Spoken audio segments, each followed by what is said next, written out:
제가 오늘 너무 기분이 좋아요. 왜 좋을까요? 어디에 와서? 관음사 와서. 제가 정말 초심 때부터 항상 존경하옵는, 제가 가장 존경하는 어른 스님이신 우리 송광사 율주이시며 또 우리 부산 관음사 회주 스님이신 우리 지영 큰 스님 오늘 또 모시고 관음사에서 소나무 또 우리가 함께 진행하게 되었습니다. 여러분들도 기분 좋으시죠? 네. 예, 정말 좋은 날입니다. 여러분, 제가 오늘 부산 관음사에 이렇게 날라왔어요. 제가 바쁠까요? 한가할까요? 예, 겁나 바빠요. 자, 이제 웃자고 한 말이고, 제가 오늘 이렇게 부산 관음사에 아침부터 일찍 온 이유가 오늘 관음사에 큰 경사가 있는 날입니다. 여러분들 다들 알고 계시죠? 네. 또 눈치 없이 옆사람한테 오늘 무슨 날이야? 뭐 이래버리면 큰일 나는 거예요. 자, 오늘이 우리 부산 관음사 나무 아미탑을 연불 만일정진. 며칠 정진? 만일이에요. 만일. 이 만일 연불 정진에 3,300일 회양이면서 새롭게 3,400일 입제가 되는 날입니다. 와, 정말 대단하다. 여러분, 만일을 굳이 연수로 따지면 몇 년이 될까요? 27, 그냥 30년으로 할까요? 예, 복잡하니까 30년으로 퉁칩시다. 야, 거기에 3분의 1페이지가 지나간 거예요. 이 얼마나 경사스러운 일입니까? 저도 우리 불자님들께 자주 이 나무 아미탑을 연불가 저 나무 아미탑을 아미타 부처님 정토 극락세계에 대해서 자주 법문을 하는데요. 우리나라도 오래전부터 이 연불 아미탑을 연불 만일 수행 정진 법회가 근근히 이어져 오다가 요 근래 또 우리 송광사 율주이시면서 관음사 회주 스님이신 우리 지영 큰 스님께서 이와 같이 부산 관음사에서 연불 만일정진에 들어가시게 되었으니 이 얼마나 크나큰 복입니까?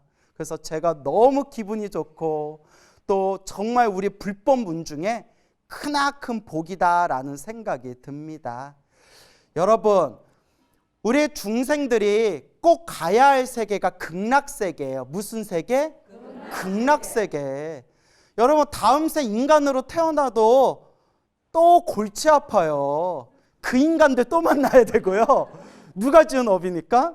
내가 지은 업이고, 생로병사의 굴레 속에서 끊임없이 돌고 도는 윤회 세상, 그게 바로 인간 세상이에요. 하늘 세상 태어나도 행복이 영원하다, 영원하지 않다. 영원하지 않다. 하늘 세계 태어나서 온갖 즐거움을 누려도 복이 닿으면 다시 밑으로 뚝 떨어져야 돼요. 하지만 아미타 부처님께서 우리 중생들을 위해서 한 명의 중생이라도 더 구제하기 위해서 만드신 저 극락세계는 성불대학교예요. 무슨 대학교? 성불대학교. 뭐 우리나라의 뭐 스카이가 뭐 최고라느니 세계에서 무슨 하버드대니 예일대가 최고라느니 하지만 저 아미타 부처님 극락세계 성불대학교에 비교해 보면 태양 옆에 반딧불에 불과할 뿐입니다. 저 아미타 부처님이 만드신 성불대학교 극락세계에 태어나면 아무런 괴로움이 없고 오직 온갖 즐거움만을 누리기 때문에 극락이라고 부르고, 극락세계에 태어나면 반드시 깨달음, 성불을 보장받기 때문에 성불대학교라고 부르는 겁니다. 그래서 많은 불자님들이 이런 말씀을 하세요. 스님, 제가 처음에 절에 다닐 때에는 극락세계와 천상세계를 구분을 못했습니다. 천상세계, 하늘세계 중에서 가장 좋은 세계가 극락세계다라고 생각했는데 이제 스님들 법문을 들으면서 천상세계와 극락세계가 같구나 다르구나? 다르구나. 극락세계는 하늘세계처럼 즐거움을 누리다가 복이 닿으면 뚝 떨어지는 세계가 아니라 오직 모든 괴로움은 사라지고 오직 온갖 즐거움을 누리다가 반드시 깨달음이 보장받는 성불하게 되는 바로 성불학교가 극락세계구나라는 것을 알게 되었습니다 라는 말씀을 합니다. 그래서 극락세계야말로 우리 불자들이 반드시 가야 할 마음의 고향, 우리가 반드시 가야 할 최상의 세계, 그게 바로 무슨 세계다? 극락세계, 성불대학교다라는 것을 우리가 꼭 명심해야 됩니다. 그래서 이렇게 부산 관음사에서 아미타 부처님의 극락세계 왕생하기를 발언하면서 연불 만일 수행 정진이 이루어지고 있는 이 관음사 맑고 깨끗한 청정한 도량에서 여러분들이 함께 연불할 수 있다는 것이 정말 여러분들의 성근이다. 무엇이다? 성근. 착할 선 뿌리 익은 착한 뿌리다라는 것을 꼭 명심하셔야 됩니다. 알겠죠? 네. 예, 그래서 같은 얘기 계속 반복해서 제가 미안하지만 우리 송광사 율주이신 우리 지연스님은 제가 정말로 마음으로 깊이 진심으로 존경하옵는 어른 스님입니다. 그래서 저도 처음에 19살에 머리 깎고 출가했을 때 저도 사실 오로지 참선만 하려고 했어요. 오로지 참선만 하려고 했는데 어느 날 제가 이제 비국의 구족계를 받게 되었을 때 그때 구족계를 받기 전에 스님들이 지켜야 할 250개, 250가지 계율, 비국에 대해서 공부하는 시간이 있어요. 그걸 공부하면서 와, 계율이 이렇게 재밌구나. 내가 평생 중노릇 하면서 이 250개가 어떤 의미가 있는지 정도는 알아야 되겠구나. 그래서 선원을 다니다가 딱 2년만 투자해서 몇 년? 2년. 2년만 투자해서 내가 율원에 들어가서 율장, 계율 공부를 해야 되겠다라고 생각을 했는데 그 당시 제가 율원에 들어갈 때 우리 대한불교 조계종 율원에서 가장 그 당시 가장 공부를 열심히 하기로 유명한 율원이 어디 율원이었다? 그렇죠. 여기서 뜬금없이 다른 절 얘기하면 큰일 나는 거예요. 송광사 율원이 그 당시 유명했어요. 역사와 정통이 있고 그때 정말 열심히 공부한다고 소문이 자자해서 제가 미련 없이 어디에 들어갔을까요? 예, 송광사 율원에 들어갔는데 제가 강원을 안 나오고 대학을 안 나왔어요. 선원에만 있었기 때문에 율원은 글 공부를 해야 돼서 강원이나 대학을 나와야만 율원에 들어갈 수가 있었거든요. 그래서 제가 그 당시 우리 율원장 스님께 인사 올리면서 스님 제가 이번에 율원에 신입생으로 입방하고 싶습니다 라고 했더니 어른 스님께서 우리는 그냥 강원 안 나오고 대학 안 나오면 원래 안 받는데 한번 율감스님하고 상의하겠습니다 하시더니 제가 속으로 이거 떨어지는 거 아니야? 그런데 율원에 송광사 율원에 제가 들어가게 됐어요. 그래서 이제 나중에 와 이게 박수 칠 일인가? 예. 근데 이게 중요해요. 나중에 우리 율원장하고 그 당시 율감스님께서 원래는 안 받으려고 했대요. 안 받으려고 했는데 그래서 제가 그 왜 받으셨어요? 했더니 너무 인상이 좋아서 너무 얼굴에 인상이 좋아서 이 스님은 놓치면 안 되겠다라는 생각이 들었대요. 그래서 제가 이렇게 얼굴값을 해요. 예? 자 이제 웃자고 한 말이에요. 그래서 제가 드리고 싶은 말은 그때 율원에서 제가 계율 공부하려고 율원에 갔지만 율원에 송광사 율원에 우리가 큰 도서관이 있거든요. 거기에 쌓여있는 책들을 보면서 대만 불교의 큰 스님, 중국 불교의 큰 스님들 법어집을 보면서 그때 나무아미탑을 극락정토에 확고한 믿음을 세우게 됐어요. 제가 선방에 다니고 참선할 때만 하더라도 저 또한 극락세계라든가 아미타 부처님의 연불에 대해서 확고한 믿음이 없었는데, 그래서 저는 주변에 절에 다니면서도 저는 극락세계가 믿음이 안 갑니다, 극락세계가 믿음이 가지 않습니다 라는 말을 들어도 저는 이해해요. 왜냐? 제가 그랬거든요. 저도 20대 때 선원에 다닐 때 오로지 참선만이 최고다 해가지고 아미타불 연불에서 극락세계 태어나는 거에 대해서 확고한 믿음이 없었는데, 어디에서 믿음을 얻게 되었다? 송광사 유런에서. 그래서 제가 불자분이나 스님들께 이런 이야기를 자주 합니다. 내 인생의 가장 큰 탁월한 선택 2가지가 있다면, 첫째, 머리 깎고 출가한 거. 그리고 마지막 둘째가 어디에 들어간 거? 송광사 유런에 들어간 것이다. 그리고 그 송광사 유런에서 우리 스님들이 이렇게 열심히 공부할 수 있도록 혼신의 힘을 다하셔서 우리 스님들을 이끌어 주신 큰 스님이 바로 누구시다?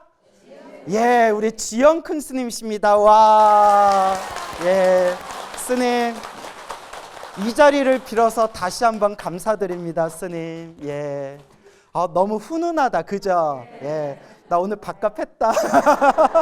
자, 이제 우쩍한 말이에요. 그래서 저도 송강사 유런에서 이와 같이 극락세계에 대한 믿음을 확고하게 세우게 되었습니다. 그래서 몇 개월 전에 우리 스님을 만나 뵙고, 스님께서 이제 이 연불 만일 정진이 이제 3분의 1이 지나가고 있다라고 말씀을 해주시면서 이 연불과 극락세계의 공덕에 대해서 저에게 가르침을 주시면서 어른스님께서, 회주스님께서 딱 이렇게 얘기하시더라고요.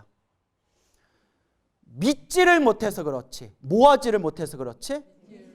믿지를 못해서 그렇지, 믿기까지 그 과정이 어려워서 그렇지, 딱 믿을 수만 있다면 생사윤회에서 벗어나는 최고의 길이 바로 무엇이다?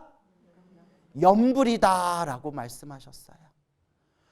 유식하거나 무식하거나 상관없이, 젊거나 나이 들었거나 상관없이, 몸이 건강하거나 병약하거나 상관없이 그저 마음속으로 믿고 발언하면서 오직 연불만 할 수 있다면, 아무리 나쁜 업보를 지은 악한 사람조차도 아미타 부처님이 구제해 주시고 아미타 부처님이 성불대학교로 데려가 주시는, 믿을 수만 있다면 생사윤회에서 벗어나는 최고의 길이 바로 아미타불 연불 극락정토의 공덕이다 라고 우리 회주스님께서 말씀해 주셨습니다. 그래서 믿음이야말로 공덕의 어머니다 라고 화엄경에서 이야기했나 봅니다. 믿음이야말로 무엇의 어머니다? 공덕의 어머니다.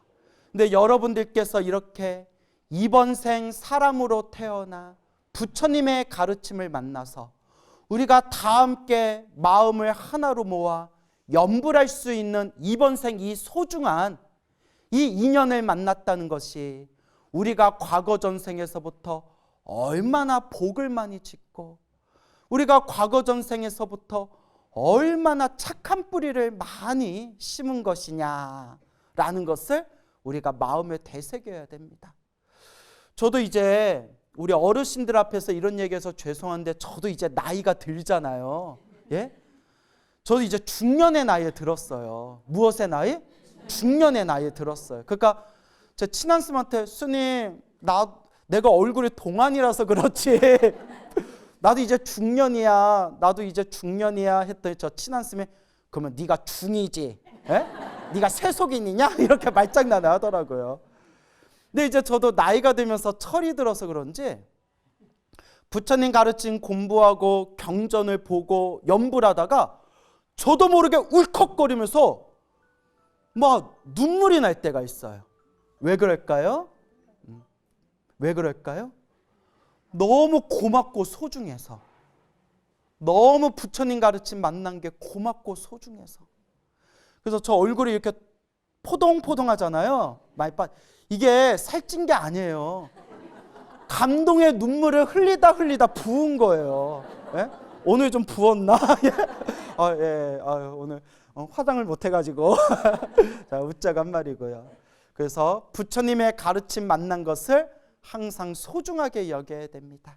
늘 염불하고 늘 정진하셔야 됩니다. 알겠죠? 네. 사실 오늘의 주제가 있어요.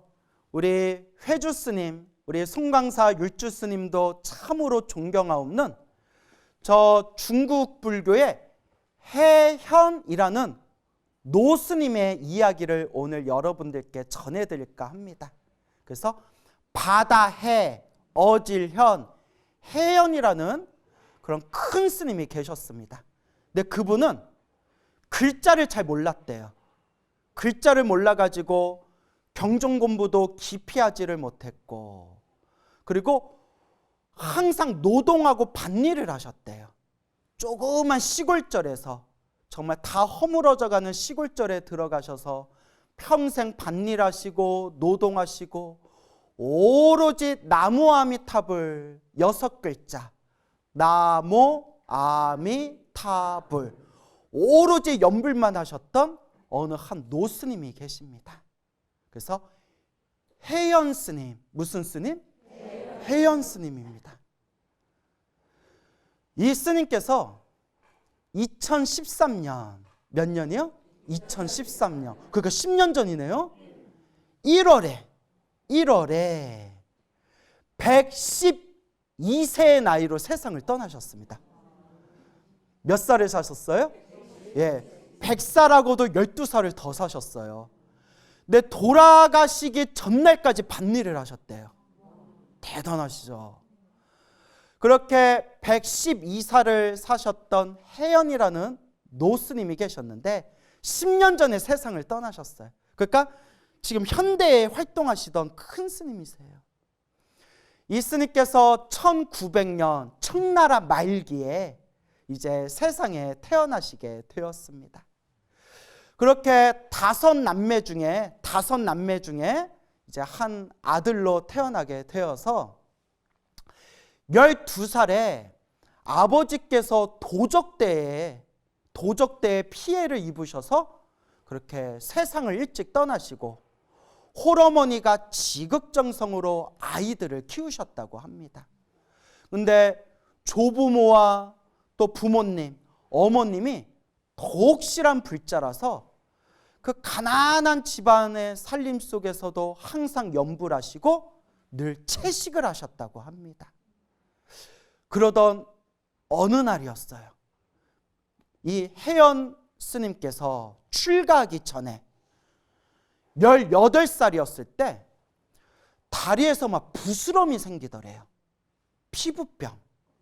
근데 그게 아마 종기가 막 생겨나는데 이걸 이제 옛날식 표현으로 옹창이라고 부른대요. 무슨 창? 옹창. 그게 어머니가 온갖 약을 구해와서 치료를 해도 낫지가 않고 다리가 점점 온몸으로 이 피부병이 번지면서 다리가 썩어가더래요. 모르겠어요. 요새 같은 현대의학이 발달했을 때에는 병원에 입원해서 쉽게 고칠 수 있었는지 몰라도 거의 100여 년 전에 이 스님이 출가하시기 전에 18살이었을 때 피부병이 생겨서 막 다리가 썩어가고 있고 아무리 약을 써도 낫지가 않을 때 그래도 성근이 있는 분, 불심이 있는 분이라서 그 18살 그 젊은 나이에 지금으로 치면 고등학생 나이에 문득 이렇게 생각하셨대요. 이것은 전생의 업보인가 보구나. 전생의 업보라서 쉽게 고치기가 힘드는구나. 그러니 마땅히 오로지 부처님께 불보살님께 의지해서 이 업보를 다스려야 되겠구나 하고 오로지 일심으로, 오로지 일념으로 관세음보살을 연불 하셨대요. 뭘 연불 하셨어요? 오직 관세음보살. 우와, 여기 절 이름이 무슨 사예요? 관음사. 또 우리 앞에 너무나 아름다우신 누가 서 계세요? 관세음보살님이 다 서 계시고 계시잖아요. 그래서 우리 회주 스님도 항상 그 앞에 지나가실 때 관세음보살님 상 앞에서 이렇게 합장반배하시면서 오늘도 하신 말씀이 이 관세음보살님이 이렇게 뵈면 그렇게 마음이 좋으시다고 그런 얘기를 하시더라고요. 모든 중생의 괴로움에서 구제해 주시겠다는 그 관세음보살님의 원력을 믿으면서 오직 아침이나 낮이나 밤이나 한결같이 관세음보살을 연불하다가 몇 개월이 딱 지났는데 흔적도 없이 저절로 그 피부병이 사라졌대요.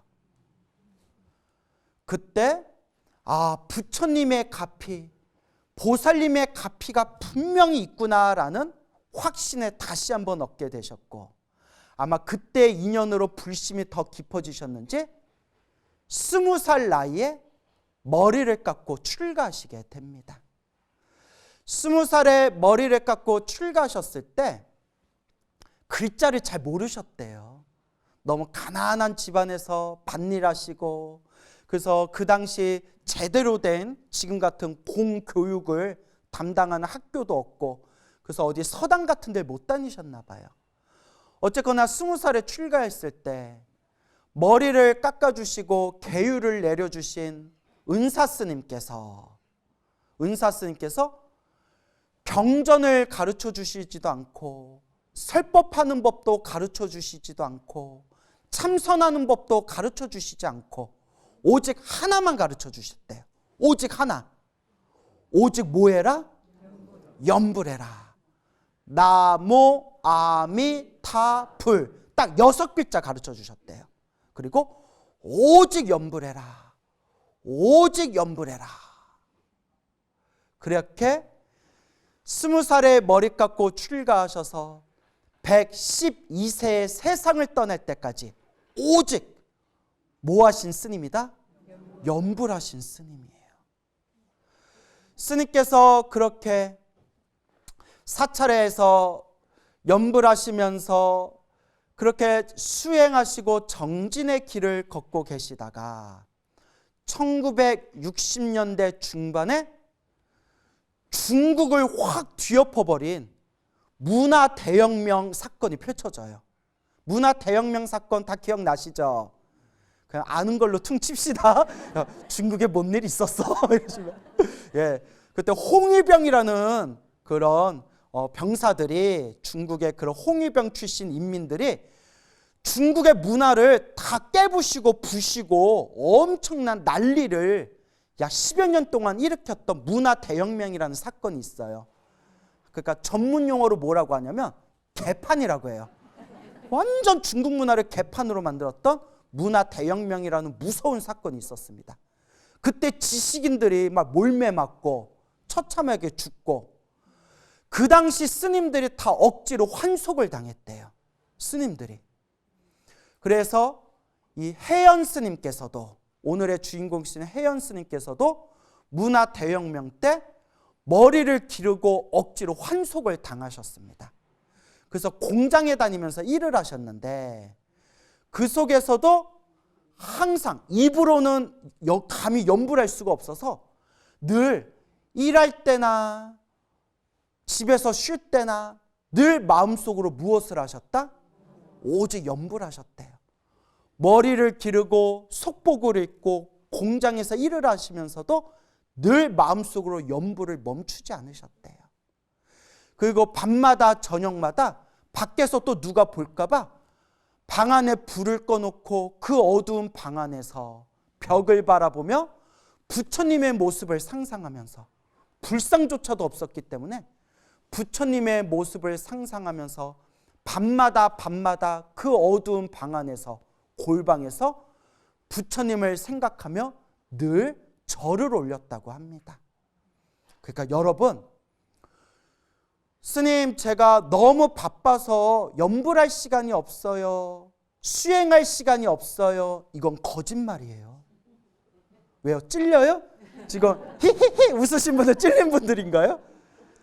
이렇게 스님이었던 분이 억지로 머리 기르고 속복으로 갈아입고 억지로 환속을 당해서 공장으로 끌려가서 공장에서 노동을 하면서도 수행을 한다 못한다? 한다. 연불을 한다 못한다? 한다. 뭘로 하면 돼요? 마음으로 하면 되잖아요. 마음으로 하면 되잖아요. 언제 어디서나 할 수 있는 수행이 바로 연불이에요. 바로 연불입니다. 그렇게 10여 년의 세월이 지난 뒤에 문화 대혁명이 이제 다 끝나고 모든 일들이 정리가 된 뒤에 다시 이제 스님들이 다시 복권을 하기 시작합니다. 그때 저 중국 하남성에 레불사라는 작은 시골절이 있었대. 무슨 사? 레불사. 올레자예요. 올레. 부처불. 부처님이 오시는 절이다. 레불사라는 절에서 신도님들이 이 환속하신 해연 스님을 다시 모셔서 해연 스님께서 다시 머리를 깎고 승복으로 다시 원래대로 승적을 복권해서 그 레불사에서 마지막 가시는 날까지 평생 사시게 됩니다. 그리고 그 돌아가시는 그날까지 레불사에서 항상 밭일이라고 노동을 하면서 늘 오로지 연불을 하셨대요. 신도들이 찾아와서 스님 법문 듣고 싶습니다 하면 늘 하시던 말씀이 뭐 하십시오? 연불하십시오. 스님, 제가 하는 일이 잘 안 풀립니다. 어떻게 하면 좋겠습니까? 뭐 하십시오? 연불하십시오. 스님, 제가 몸이 좀 아픕니다. 어떻게 하면 되겠습니까? 뭐 하십시오? 연불하십시오. 스님, 자식이 그지 같습니다. 자식이 왼수입니다. 어떻게 해야 될까요? 뭐 하십시오? 연불하십시오. 스님은 연불하란 말밖에 모릅니까? 하면 큰 스님이 뭐라고 했을까요? 예, 모릅니다. 연불하십시오. 오로지 연불만 하시던 분이었어요. 그렇게 일념으로 연불하면서 그렇게 살아가는 모습이 너무나 검소하고 소박하셨대요. 그래서 제가 깜짝 놀란 그 이야기 일화 중에 하나가 뭐냐면 너무나 소박하게 너무나 검소하게 사셨는데 여름에 더울 때는 살만 가릴 정도로 입으면 되고 겨울에 추울 때는 바람 막을 정도만 입으면 되고 밥을 먹을 때도 배에서 꼬르륵 소리 나는 허기 채울 정도로만 먹으면 된다 하시고 검소하고 소박하게 사셨대요. 그래서 신도들이 물어봤대요. 스님 왜 이렇게 사십니까? 옷도 조금 시원한 거 입으시고 옷도 좀 따뜻한 거 입으시고 밥도 좀 기름지고 좋은 것 좀 드시지 왜 이렇게 우리 눈으로 볼 때 왜 이렇게 힘들게 사십니까? 하는데 큰 스님이 이렇게 얘기하시는 거예요. 좋은 옷 입고 배부르고 등 따스우면 극락세계에 가고자 하는 마음이 게을러집니다. 와, 대박. 예. 여러분들 절에 다니는 이유가 뭐예요? 좋은 옷 좀 입고 배부르고 등 따숩게 부처님 복 좀 주세요. 우리 복 좀 주세요. 그런 마음으로 대부분 절에 다니잖아요. 맞습니까? 아니에요? 아니 말고 뭐 앞에서 대놓고 아닌데요 막 이러듯. 예? 우리가 가야 할 불자들이 가야 할 최고의 성불대학교가 무슨 세계인데? 극락세계인데 이 사바세계 인간으로 살 때 너무 편하게 살면 뭐 하기가 게을러집니다? 극락세계 가기가 게을러집니다 하고 오로지 연불을 하셨는데 생전에 한 번도 화를 내신 적이 없으셨대요. 평생 화내는 걸 한 번도 본 적이 없었대. 그런데 우리 회주스님도 제가 한 번도 성을 낸 적을 본 적이 없어요. 스님, 저는 스님 옆에서 오랫동안 뵀지만 한 번도 성을 낸 걸 못 봤습니다. 화내시는 걸 못 봤습니다 했더니 우리 회주스님께서 웃으시면서 하신 말씀이 아니 나도 화를 많이 내는데 사람들이 눈치를 못 채더라고 이러시더라고요. 당신은 낸 건데 사람들이 눈치를 못 챈대요. 예. 자 이제 약간 웃적한 말이지만 그래서 어느 정도냐면 이런 일이 있었대. 아무리 모욕을 당하고 아무리 나쁜 일을 닦아도 절대 화를 내거나 성을 내거나 남에 대해서 나쁜 얘기를 한 적이 없으신데 하루는 그 시골 마을에 전기세를 받는 전기 수구먼이 절에 찾아왔대요. 그런데 저번 달보다 많이 나왔더래요. 그러니까 우리가 저번 달보다 내 생각보다 많이 나오면 왜 이렇게 많이 나왔죠? 물어볼 수 있잖아요. 그 큰 스님이, 그 노스님이 전기 수구먼한테, 젊은이한테 저번 달보다 너무 많이 나왔네요. 왜 이렇게 많이 나왔죠? 하고 스님이 여쭤봤는데 다짜고짜 어디 죽늙은이가 말대꾸야 하면서 스님 귀싸대기를 후려갈기더래요. 이해가 안 되죠? 저도 이해가 안 되는데 옛날에 그게 무식한 사람들이 많았대요. 옛날에. 저도 이해가 안 돼요. 근데 책에 나온 내용이에요. 그래서 귀싸대기 맞고 난 뒤에 스님께서 아무 말 없이 전기세를 줬대요. 근데 그 절에 신도들이 그 모습을 보거나 그 모습을 들었던 신도들이 난리가 나서 저 사람 가만두지 않겠다 하고 난리를 쳤을 때 만약에 스님이 그래 가서 복수를 해다오. 가서 두들겨 패는 데에 대웅전에다 좀 묻어다오. 이러면 이제 큰 스님이 아니겠죠. 멈춰라 멈춰라 그러지 마시오 그러지 마시오 하면서 아주 유명한 법문을 하셨대요.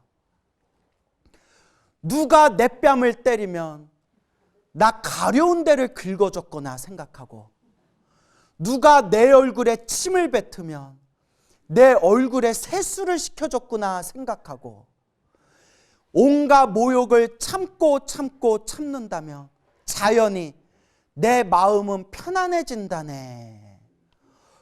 야, 어떻게 이런 경지가 생길 수 있을까요? 어떻게 해야 이런 마음이 생길 수 있을까요? 누가 제 뺨 때리면 광우쌤 참아야 안 참아요? 이미지 관리 때문에 참아야 되지 않을까요? 이미지 관리. 나도 나중에 광우스님 고승열전에 나오려면 뺨 맞고 한번 참아야지. 웃자고 한 말이지만 근데 속은 그날 잠이 안 올 것 같아요. 저 새끼가 나를 왜 때렸나? 저 새끼를 어떻게 해야 되나? 뺨을 맞았는데 내 가려운 얼굴을 긁어줬다 생각하고 침을 뱉었는데 내 얼굴을 씻겨줬다 생각해라. 근데 그분은 진심이었던 것 같아요. 한 번도 화를 내지를 않으셨대요. 그래서 그 모습도 평범한 시골 할아버지처럼 생겼는데 얼굴에 도끼가 없으세요. 뭐가 없으세요? 도끼가 없으세요.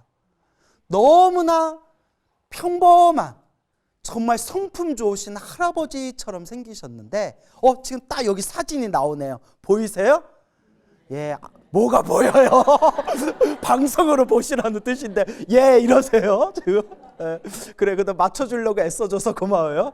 자, 우리 PD님이 이렇게 이제 보여주실 거예요. 그렇게 평생을 염불하셨던 그 큰 스님이 아까 몇 년도에 세상을 떠나셨다고 했죠? 2013년 1월에 세상을 떠나셨대요. 그런데 돌아가실 때 뵀더니 그 전날까지 밭일을 하시고 전혀 아무런 조짐도 없이 너무나 건강하고 편안하게 누우셔서 돌아가셨는데 제자들이 그 얼굴을 뵀을 때 그 돌아가신 시체의 얼굴, 그 돌아가신 몸뚱아리 얼굴에 불그스름한 혈색이 돌면서 환한 그런 미소를 지으면서 돌아가셨대요. 그런데 제자분들이 그 큰 스님, 여러분 사람이 죽으면 몇 시간이 지나면 몸이 어떻게 되죠? 뻣뻣해지죠. 여러분 이거는 실제로 수많은 사례에서 나온 건데 지금도 나오는 얘기인데 나중에 우리 회주 스님께 한번 직접 여쭤보세요. 연불 수행을 많이 하신 분들은 숨 끊어지고 난 뒤에도 몸이 야들야들 부드럽대요. 시체가 부드럽대요. 나중에 우리 큰 스님께 여쭤보세요. 그런 사례가 엄청 많아요. 그 부드러운 그 몸을 화장하지 않고 큰 항아리에다가 참선하는 모습으로 몸을 이렇게 바꿔서 항아리 안에 밀봉을 했대요. 무엇을? 몸뚱아리를, 시신을. 우리는 바로 다비식 하잖아요. 큰 스님의 몸뚱아리를 그 부드러운, 누워서 돌아가셨지만 너무나 몸뚱아리가 부드러워서 그 시신을 딱 이렇게 참선하는 모습으로 몸을 바꿔서 항아리 안에 딱 흙으로 만든 항아리에 넣고 딱 밀봉을 하는데 놀라운 일이 생깁니다. 저는 그 영상을 봤을 때 그 두근거림이 아직도 남아있어요. 2019년 4월 몇 년이요? 2019년 4월 27일 돌아가신 지 항아리 안에 그 시신을 모신 지 법구라고 해요. 법구. 그 법구를 모신 지 6년하고 딱 100일이 지났을 때 몇 년 100일? 6년 100일. 근데 전 딱 6년 하는 순간 석가모니 부처님이 몇 년 고행하셨죠? 6년. 6년 100일이 딱 지난 2019년 4월 27일 항아리에 밀봉된 뚜껑을 딱 벗기는 순간 상서로 그윽한 향기가 싹 퍼지면서 시체가 썩지 않고 식체가 무너지지 않고 법구가 땀구멍이 고스란히 보일 정도로 생생하게 미라가 돼서 떡하니 항아리 안에 앉아 계시는 거예요. 이걸 우리가 무슨 불이라고 하죠? 등신불. 그걸 영상으로 다 찍어놨어요. 영상으로 다 찍어놔서 수많은 스님들과 불자님들이 다 함께 찬탄하면서 황금색 금으로 그 등신불을 개금을 했습니다. 그걸 우리 무량수 열애회라는 연불 법회 모임이 있는데 그 무량수 열애의 법사인 자항거사, 자항법사님이 인터넷 동영상으로 그 미이라가 된 시신, 법구와 황금색 금으로 개금한 그 모습을 그대로 중국에서 찍어놓은 그 동영상을 올리신 걸 제가 허락받고 제가 소나무에서 지금 딱 보여드립니다. 어떻게 보이세요? 우와, 우와. 너무 놀랍죠? 너무 놀랐습니다. 등신불이 되신 거예요. 그게 평생 연불한 수행의 힘입니다. 평생 연불한 수행의 힘입니다. 여러분, 혜연 스님은 글자를 잘 모르셨대요.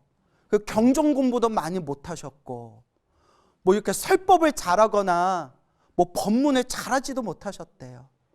오로지 밭일만 하시고 오로지 뭐만 하셨다? 연불만 하셨대요.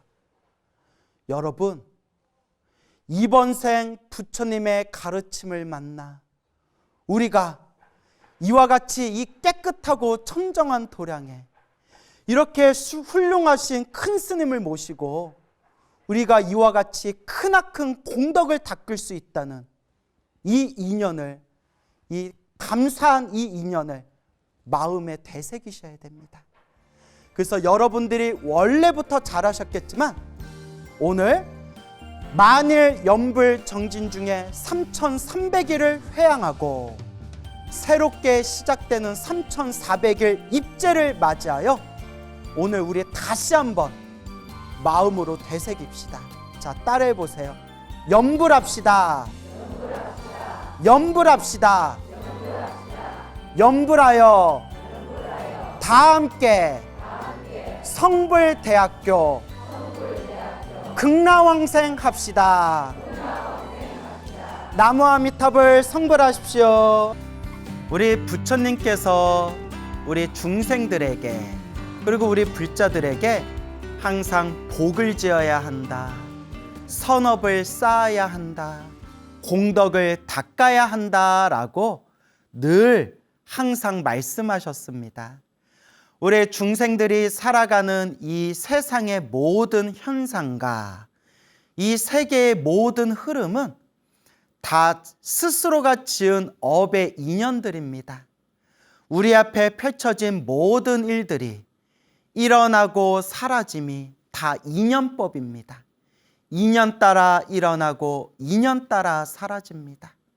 우리가 행복하기를 바란다면, 우리가 행복해지고 싶다면 항상 좋은 인연을 지어야 합니다. 좋은 인연을 닦아야 합니다. 인연법, 내가 지은 업의 인연대로 이 세상을 살아가고 있구나라는 것을 명심해야 합니다. 부처님도 말씀하셨고 우리 큰 스님들도 늘 말씀하시기를 중생들은 다 자기 복대로 살아간다고 했습니다. 다 자기 복대로 살아가는 겁니다. 부처님의 가르침을 잘 공부하고 부처님의 가르침을 잘 닦으면 세상에 원망하는 사람들이 점점 줄어들게 됩니다. 저런 사람들을 만난 것도 내가 지은 업의 인연이고 내 숙제고 내 빚이구나 라고 스스로 이해하고 납득하고 스스로 되새길 줄 안다면 내 앞에 펼쳐진 좀 힘들고 괴롭고 답답한 일이 있더라도 원망하는 마음이 점점 줄어들게 됩니다. 부처님 법을 몰랐을 때는 남 탓을 하고 세상 탓을 하고 내 앞에 펼쳐진 모든 일들에 있어서 항상 부정적이고 불만인 마음이 가득했지만 부처님의 인과법, 우리 부처님 가르침의 인연법을 배우고 이해하고 마음에 되새기게 된다면 점점 남 탓을 하고 남을 원망하고 세상을 원망하고 그리고 누군가를 원망하는 마음이 점점 줄어들게 되고 사라지게 됩니다. 우리가 행복해지고 싶다면 어떻게 해야 될까요? 좋은 인연을 지어야 됩니다. 좋은 인연법을 닦아야 합니다. 그래서 늘 부처님께서는 팔만대장경에서 인과법, 인연법에 대해서 수없이 설하셨던 겁니다. 우리가 전생에 그래도 좋은 인연을 지어놓은 게 있어서 좋은 인연법을 닦아서 우리가 이번 생 이렇게 소중한 사람의 몸으로 태어났고 우리가 그래도 전생에 지어놓은 좋은 인연이 있어서 이렇게 우리가 소중한 부처님 법을 만나게 되었고 그래도 우리가 전생에 지어놓은 좋은 인연이 있어서 여러분들이 이렇게 BTM 불교TV에 스님들의 좋은 말씀, 좋은 법문을 들을 수가 있는 겁니다. 인연법, 항상 이 좋은 인연, 인연법, 좋은 인연을 닦아야 한다. 이 인과법, 인연법을 꼭 마음에 되새기고 명심하시기 바랍니다. 모든 게 다 내가 지은 업의 인연법입니다. 자기가 닦아야 됩니다. 자기가 자신이 스스로 좋은 인연을 닦아야 합니다.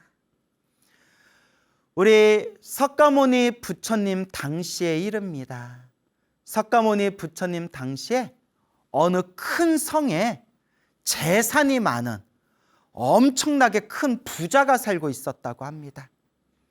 이 재산이 많은 돈 많은 큰 부자가 부인을 맞이해서 결혼을 하고 10달이 지난 뒤에 아들을 낳게 되었다고 합니다. 아들을 낳았는데 그 태어난 아들의 모습이 너무나 잘생기고 예쁘고 너무나 훌륭한 용모를 가진 아이였다고 합니다. 아들이 세상에 태어났는데 아들이 태어날 때 하늘에서 큰 비가 쏟아져서 메마른 땅을 촉촉히 적셔주는 그런 아주 단비가 내렸다고 합니다. 그래서 관상을 볼 줄 아는 관상가를 불러서 태어난 아들의 관상을 보게 했더니 이 관상을 보는 사람이 그 아들의 어린 아이의 얼굴을 보면서 전생에 큰 복을 지어서 태어난 아이입니다. 전생에 큰 복을 닦은 아이입니다. 라고 이야기를 하니 아버지와 어머니, 부모님이 너무 기뻐하면서 그 아들의 이름을 야사밀다, 야사밀다라고 이름을 짓게 됩니다. 근데 놀라운 일이 있습니다. 이 야사밀다가 엄마의 젖을 먹지 않았는데도 어금니 사이에서 공덕수, 공덕의 물, 공덕수가 아이의 어금니 사이에서 공덕수가 뿜어져 나와서 이 야사밀다, 이 아이가 엄마의 젖을 먹지 않았는데도 스스로 어금니에서 뿜어져 나오는 자기 자신의 공덕수로 엄마의 젖을 먹지 않고도 항상 배가 든든하게 배가 불렀다고 합니다. 와, 이걸 믿어야 되나요? 말아야 되나요? 그 어린 아기가 엄마의 젖을 먹지 않고서도 아기의 잇몸 사이에서, 어금니 잇몸 사이에서 공덕수, 공덕을 지은 공덕의 물, 공덕수가 뿜어져 나와서 이 어린아이가 엄마의 젖을 먹지 않고도 항상 배가 든든하고 배가 불렀다고 합니다. 이걸 우리 현대인들 입장에서 좀 다르게 해석을 하자면 엄마의 젖을 먹지 않고도 스스로 배가 부를 정도로 자기 어금니에서 공덕수가 뿜어져 나와서 스스로 배를 채울 정도로 타고난 복이 많은 아이다. 전생에 복을 많이 지어서 타고나기를 큰 복을 가지고 태어난 아이다. 이렇게 해석해 볼 수가 있을 것 같습니다. 그래서 실제로 태어날 때 이렇게 큰 복을 가지고 태어난 아이들이 있습니다. 그래서 집안이 굉장히 어려웠는데 집안이 거시기가 찢어질 정도로 엄청나게 가난하고 어려운 집이 있었는데 그 집에 아이가 태어난 뒤부터 그 집의 살림살이가 좋아졌다. 뭐 이런 얘기들이 있지 않습니까? 그러니까 타고날 때부터 좀 식복을 가지고 태어난 사람들, 그러니까 재물복을 가지고 태어난 그런 사람들이 있는 것 같습니다. 어쨌거나 이 큰 복을 가지고 태어난 야사밀다가 무럭무럭 자라나서 청년이 됩니다. 이 야사밀다가 어느 날 친구들과 함께 숲길에 들어갔는데 그 숲에서 그 아름다운 숲속 울창한 그런 가지와 잎이 울창한 나무 아래 고요히 앉아서 선정해 드신 서가모니 부처님의 모습을 야사밀다가 목격하게 됩니다. 이 야사밀다가 거룩한 서가모니 부처님의 거룩한 모습을 배웠고 마치 백천가지, 100개, 1000개 태양이 환하게 빛을 뿜어져 나오는 것과 같은 그런 거룩하고 위대하고 아름다운 석가모니 부처님의 모습을 보면서 이 청년, 복이 많은 청년 야사밀다의 마음에서 엄청난 기쁨과 감동과 환희심을 느끼게 됩니다. 오 위대하신 부처님께 귀의합니다. 야사밀다는 거룩하고 위대하고 아름다운 부처님을 바라보면서 환희심과 기쁨과 감동의 마음으로 부처님께 예배 공경을 올리게 됩니다. 집으로 돌아온 야사밀다는 부모님께 청을 올립니다. 아버지, 어머니, 저는 머리 깎고 출가해서 부처님의 제자가 되어 부처님의 제자가 되어 부처님의 발 아래서 수행자의 삶을 살고자 하옵니다.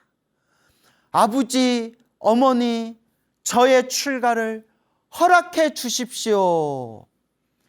이 아버지와 어머니는 아들 야사밀다를 너무나 사랑해서 출가시키기에 너무나 마음이 애틋했지만 사랑하는 아들이 원하는 자기의 길을 가기를 바라면서 아들 야사밀다의 출가를 허락하게 됩니다. 야사밀다가 출가하기 위해서 뚜벅뚜벅 걸어서 부처님이 머무르고 계시는 사원으로 향하게 됩니다. 모든 것을 다 꿰뚫어 보고 계시는 석가모니 부처님께서 사원에 고요히 앉아 계시다. 저 야사밀다가 출가하기 위해서 가까이 오는 모습을 보고 부처님께서 야사밀다를 향해서 이와 같이 말씀하십니다. 잘 왔도다 비구여. 잘 왔도다 비구여 라는 부처님의 말씀 한마디에 야사밀다의 머리카락이 우수수수 떨어지면서 삭발한 머리로 변하였고, 잘 왔노라 비구여 라는 그 말 한마디에 야사밀다의 입고 있는 그 옷이 저절로 뿅 하고 스님들이 있는 가사, 승복, 가사로 짠 하고 변하게 됩니다. 서가모니 부처님의 잘 왔도다 비구여 라는 그 한 말씀에 야사밀다의 머리끝에서 발끝까지 그 온몸이 출가하신 비구 스님의 모습으로 순식간에 짠 하고 변하게 된 겁니다. 야사밀다는 비구 스님이 되어 서가모니 부처님께 수행 주제를 받고 깊이 수행해서 짧은 시간 안에 모든 번뇌와 욕망이 사라진 거룩한 성자, 모든 번뇌와 욕망이 사라진 거룩한 성자 아라한이 되십니다. 그때 수많은 비구 스님들이 석가모니 부처님을 찾아와 서가모니 부처님께 이와 같이 여쭤봅니다. 오 부처님, 위대하신 부처님이시여, 저 야사밀다 비구 스님은 전생에 무슨 공덕의 인연이 있었기에 이번 생 저렇게 큰 부자로 태어났고, 태어날 때부터 하늘에 단비가 쏟아져서 땅을 촉촉하게 비옥하게 땅을 적셨고, 아기였을 때부터 엄마의 젖을 먹지 않고서도 어금니 사이에서 공덕수가 뿜어져 나와 스스로 배가 든든하게 배가 불렀고, 저렇게 세속의 집안에서 무럭무럭 청년으로 자라면서 온갖 복을 누리다가 부처님을 만나 뵙고는 그 자리에서 출가하여 비구 스님이 되어서 부처님의 발 아래 수행하여 저렇게 짧은 시간 안에 위대하고 거룩한 성자 아라한이 되었으니 야사밀다는 어떤 공덕의 인연이 있는 것입니까? 라고 여러 비구 스님들이 부처님께 간곡하게 여쭈어 봤습니다. 그때 부처님께서 비구 스님들에게 다음과 같이 말씀하십니다.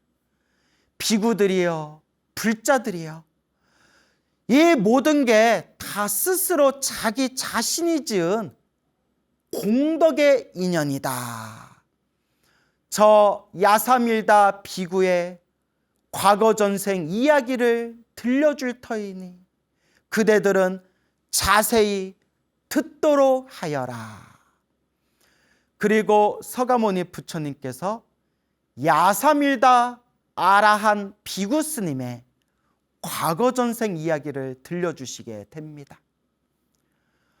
머나먼 과거에 부처님이 세상에 출현하셨으니 가섭 부처님 시대 때의 일입니다.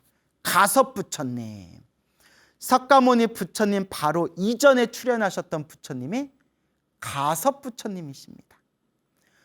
가섭 부처님께서 널리 중생들에게 진리의 법을 설하고 계실 때 어떤 나이가 많은 한 거사가 있었는데, 남자 신도가 있었는데, 이 나이 많은 거사가 가섭 부처님의 법문을 듣고 이 나이 많은 남자가 머리를 깎고 출가하게 됩니다.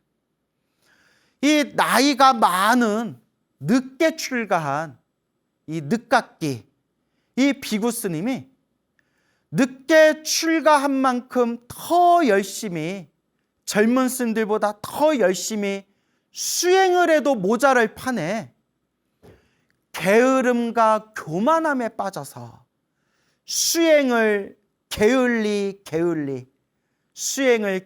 하면서 게으르고 교만한 삶을 살았다고 합니다.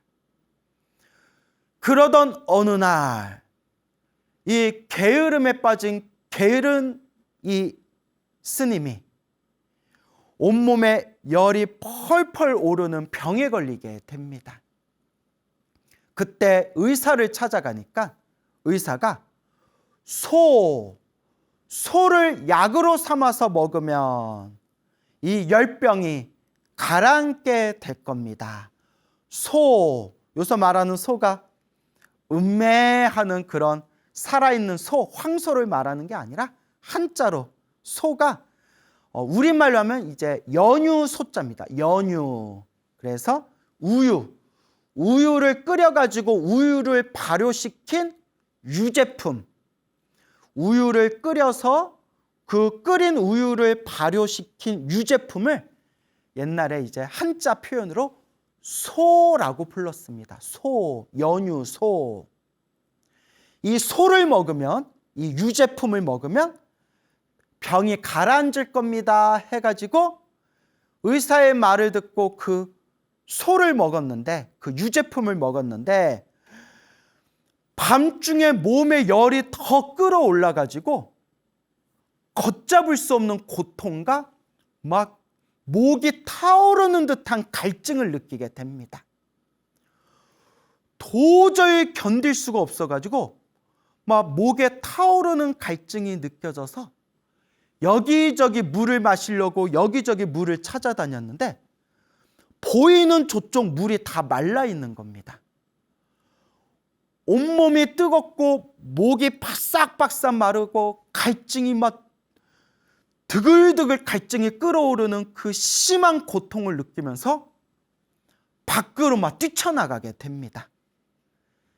그런데 여러분, 이게 바로 곧 목숨이 끊겨서 아귀로 태어날 징조다라고 이야기합니다. 아귀로 태어날 징조. 아귀. 욕심 많고 나쁜 삶을 살았던 중생이 죽어서 태어나는 악한 세상, 악한 몸이 바로 아귀입니다. 배고플 귀신, 귀. 배고픔에 굶주린 귀신. 막 갈증과 배고픔에서 평생 그 업보가 다 녹을 때까지 갈증과 배고픔에 허덕이면서 고통받는 귀신들의 삶을 아귀라고 부르게 됩니다. 이 늦게 출가한 이 비구 스님이 게으름과 교만에 빠져서 수행하지 않고 그렇게 게으른 삶을 살면서 다음 세상 아귀로 태어날 그런 나쁜 업보의 징조가 펼쳐지게 된 겁니다. 이 스님이 막 목이 말라가지고 산에 들어가서 강을 찾고 우물을 찾고 막 흐르는 물을 찾았는데도 보이는 저쪽 물들이 다 말라 비틀어져 가지고 모든 물들이 말라 있어서 도저히 물을 마실 수가 없는 상태였다고 합니다. 이게 아귀로 태어날 업보가 무르익으니까 흐르는 물을 봐도 그 물이 말라 비틀어진 것처럼 보이는 업보의 착각을 일으키는 겁니다. 와, 겁나 무섭다, 여러분. 그러니까 우리도 이번 생 복을 많이 짓고 공덕을 닦으면서 염불하고 수행하면서 우리가 다음 생에 좋은 몸 받아야 됩니다. 에휴, 그딴 게 어딨어. 에휴, 윤회 같은 게 어딨어. 에휴, 뭐 나 정도 되면 다음 세상에 설마 아귀로 태어나겠어? 이렇게 방심하는 마음, 게으르고 교만한 마음을 가지고 살다가 자칫 잘못하면 다음 생에 한 방에 훅 갈 수가 있습니다. 그래서 우리가 항상 부지런한 마음, 겸손한 마음, 부처님의 법을 믿고 의지하는 마음으로 게으르고 나 잘났다라는 교만함을 버리고 이번 생 부지런히 꾸준히 공덕을 닦아야 합니다, 여러분. 이게 제가 여러분들한테 하는 얘기가 아니라 저 자신한테 하는 얘기입니다. 저 자신한테 하는 얘기예요.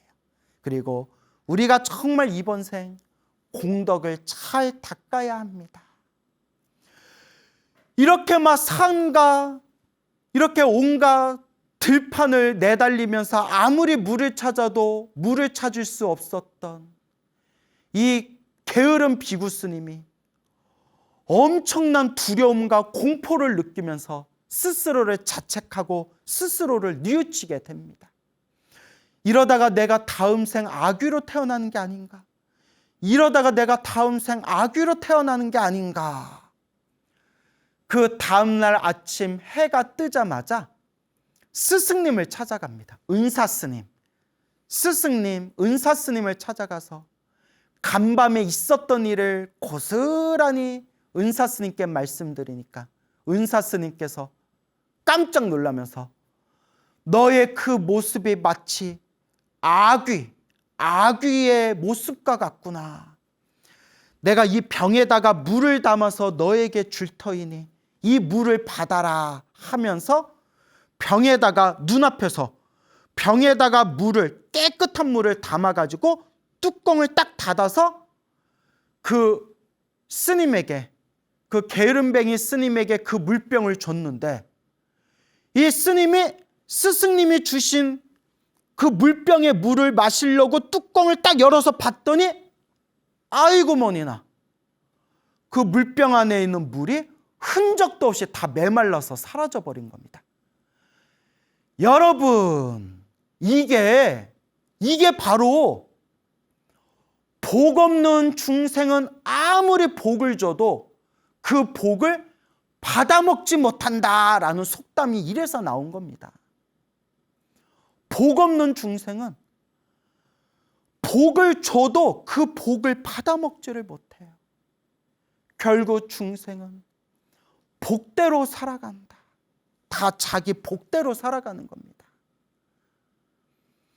너무나 충격을 받고 공포와 두려움을 느낀 이 스님이 그때서야 부처님을 찾아가서 가섭부처님, 이게 가섭부처님 시대 때 일이니까 가섭부처님 발 아래 엎드려서 부처님께 사정을 합니다.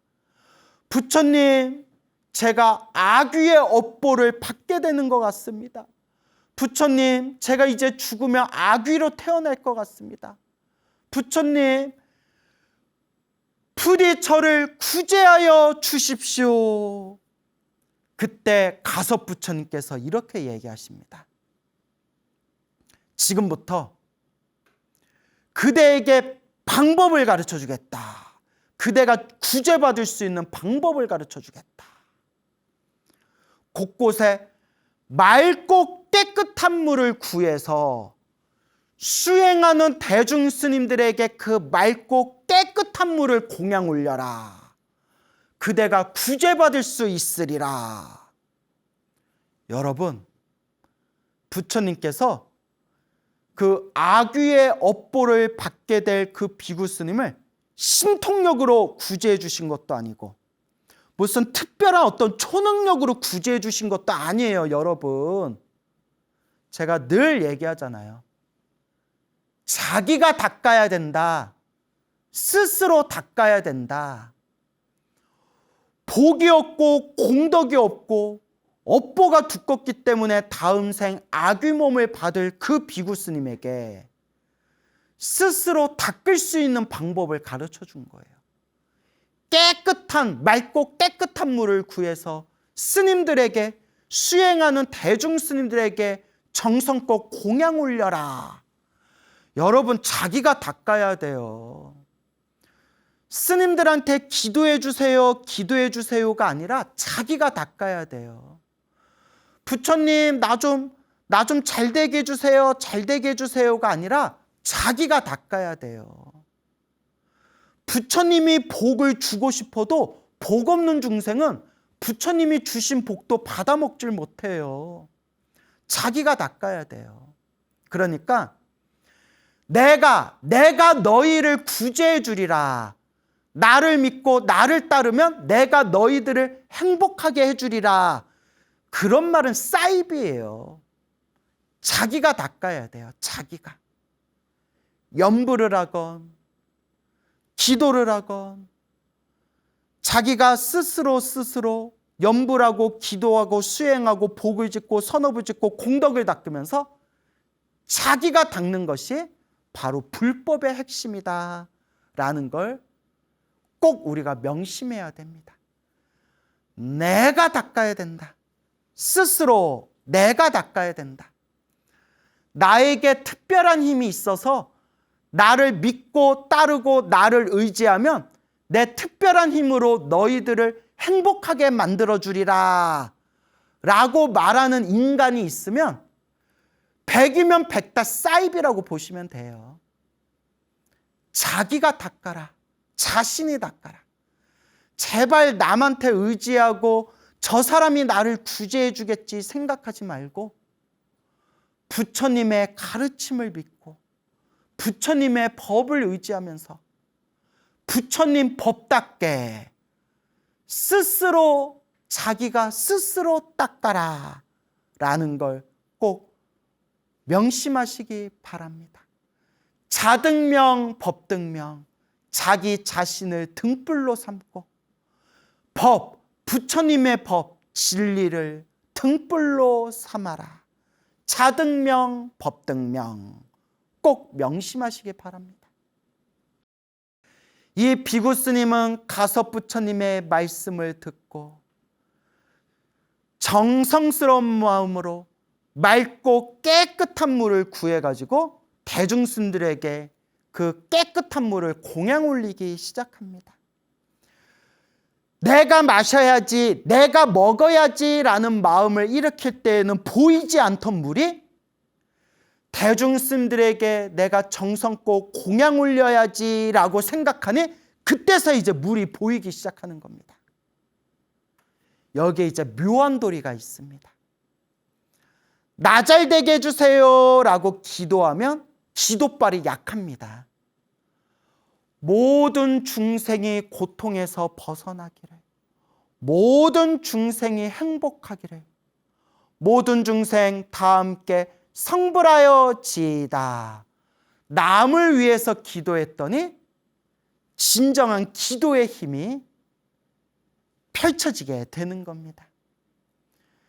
그렇게 오랫동안 맑고 깨끗한 물을 대중스님들께 공양 올렸던 그 비구 스님이 세상을 떠나게 되었으니 스님들에게 맑고 깨끗한 물을 공양 올렸던 그 스님의 공덕으로 이 석가모니 부처님 시대에 태어났을 때 하늘에서 단비가 쏟아졌으며 엄마의 젖을 먹지 않고서도 잇몸 사이에서 공덕수가 뿜어져 나오면서 스스로 배가 부르게 배가 찼으며 이번 생 부잣집에 잘생기고 멋진 얼굴로 세상에 태어났고 서가모니 부처님의 법을 만나서 머리 깎고 출가해서 위대한 아라한이 되었으니 이것이 바로 야사밀다 아라한 비구 스님의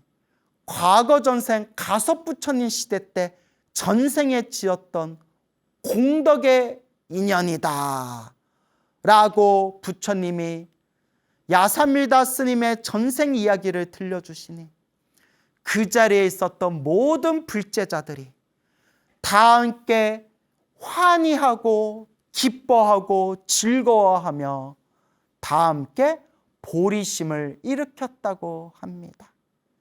여러분, 자기 자신이 닦아야 합니다. 스스로 닦아야 합니다. 오직 부처님 법을 의지하시고 부처님 법답게 복을 짓고 선업을 짓고 공덕을 닦아야 합니다. 두 번째 이야기입니다. 석가모니 부처님 당시에 있었던 일입니다. 석가모니 부처님께서 아기 왕자님으로 태어나시고 일주일이 지난 뒤에 어머니이신 마야 부인이 세상을 떠나시게 됩니다. 그래서 우리 북방불교에서는 마야 부인이 세상을 떠나서 도리천에 태어나셨다라고 나오고요. 저 남방불교에서는 마야 부인이 세상을 떠나고 도솔천에 태어났다라고 기록되어 있습니다. 그래서 북방불교에서는 도리천에 태어나셨다. 남방불교에서는 도솔천에 태어나셨다. 뭐 정답은 잘 모르겠고요. 어쨌거나 하늘 세상에 태어나셨답니다. 어쨌거나. 그래서 이제 우리 북방불교 전승에 의하면, 북방불교의 가르침에 의하면 석가모니 부처님께서 이제 성불하시고 부처님이 되신 뒤에 세상을 떠나시고 하늘세계에 태어난 전생의 친모였던 그 어머니 마야 부인을 위해서 하늘세계 도리천에 3개월 안거에 드시면서 어머니 마야 부인을 위해서 그렇게 3개월 동안 안거에 드시면서 도리천에 있는 하늘세계 천신들과 전생의 어머니 친모이신 마야 부인을 위해서 설법을 하셨다고 합니다. 그렇게 법을 설하시고 3개월 안거가 지난 뒤에 하늘세계에서 이제 인간세계로 다시 내려오실 때, 그때 수많은 하늘의 신들과 제석천과 용과 야차와 수많은 신들과 사람들과 사람인 듯 사람 아닌 수많은 영적인 존재들, 헤아릴 수 없는 수많은 존재들이 석가모니 부처님을 찬탄하고 기뻐하고 우러러 공경하였다고 합니다. 그때 우리 석가모니 부처님께서 하늘세계에서 어머니였던 마야 부인과 수많은 하늘신들에게 법을 설하시고 3개월 안거를 하늘세계에서 보내고 난 뒤에 다시 인간세계에 내려오신 기념으로 기념법회를 여십니다. 쿵짝쿵짝 기념법회를 여시면서 법을 설하시니 그때 그 자리에 있던 하늘의 신들과 온갖 귀신들과 사람들과 사람인 듯 사람 아니야 모든 영적인 존재들까지 부처님의 법을 듣고 마음의 깨달음을 얻었거나 깨달음을 얻을 수 있는 모든 훌륭한 인연들을 심게 되었다고 합니다. 그때 이 거룩하고 아름다운 이 기념법회 때 어느 한 비구 스님이 호련히 한 비구 스님이 뿅 하고 허공에서 저절로 뿅 하고 비구 스님이 출현했다고 합니다. 그래서 이 비구 스님을 뿅 하고 변화해서 나타나셨다 해서 화생비구라고 부릅니다. 화생비구, 화생, 뿅 하고 변화해서 나타나셨다. 호련히 허공에서 뿅 하고 변화해서 나타난 이 비구, 화생비구, 이 화생비구 스님이 그 자리에 있던 수많은 대중들에게 두 손 모아 다음과 같이 말씀하십니다. 이 자리에 계신 모든 대중분들이시여, 저의 공양청을 받아주십시오. 저의 공양을 받아주시옵고, 이 자리에 계신 모든 분들 조금도 부족함이 없이 제가 정성으로 넉넉하고 만족스럽게 공양을 올리고자 하옵니다. 그 화생비구의 말씀에 그 자리에 있던 수많은 대중들이 지금 이 법회에 모인 존재들이 얼마나 많은데, 이 헤아릴 수 없는 수많은 존재들에게 무슨 방법으로 어떻게 공양을 올리겠다는 말인가, 그런 반신반의하는 그런 의혹의 생각을 일으키면서도 각자가 원하는 바를 마음으로 떠올리는 순간, 호련히 그 자리에 있는 수많은 대중들 앞에 하늘세계 신들이 사용하는 아름답고 귀한 천상의 보배 그릇에 먹어도 다하지 않을 정도로 만족스럽고 넉넉하게 그 대중들 눈앞에 공양이 쫙 펼쳐졌다고 합니다. 와, 대박. 평생 식권 걱정은 안 해도 될 것 같아요. 뿅 하고 수많은 대중들이 원 없이 넉넉하게 만족스러울 정도로 먹을 수 있는 그런 아주 정성스럽게 만들어진 공양들이 모든 대중들 앞에 쫙 펼쳐지게 됩니다. 그렇게 공양을 다 마치고 난 뒤에 수많은 대중들이 그 자리에 계시던 서가모니 부처님께 다음과 같이 여쭙니다. 부처님, 저 화생비구는 어떤 인연법이 있기에 이 자리에 모인 수많은 대중들에게 이렇게 훌륭한 공양을 올릴 수가 있는 것입니까? 그때 서가모니 부처님께서 그 자리에서 이와 같이 말씀하십니다. 이것도 모두가 다 스스로 지은 인연법이니라. 그대들을 위해 자세히 설할 테니 그대들은 잘 듣도록 하여라. 머나먼 과거 전생에 한 부처님이 계셨으니 그 부처님이 바로 비바시 부처님입니다. 비바시 부처님. 석가모니 부처님을 기준으로 과거 7번째 전의 부처님, 서가모니 부처님 기준으로 바로 7번째 부처님이 바로 비바시 부처님이 되시는 겁니다. 이 비바시 부처님이 세상에 출현해서 널리 법을 설하고 계실 때 수많은 비구 스님들이 숲에 모여서 다 함께 깨달음을 얻기 위해 수행을 하고 있었는데, 하루에 한 끼 걸식하기 위해서 탁발하기 위해 마을로 내려가려면 숲과 마을이 너무 거리가 멀어서 탁발하기가 쉽지가 않고 어려웠다고 합니다.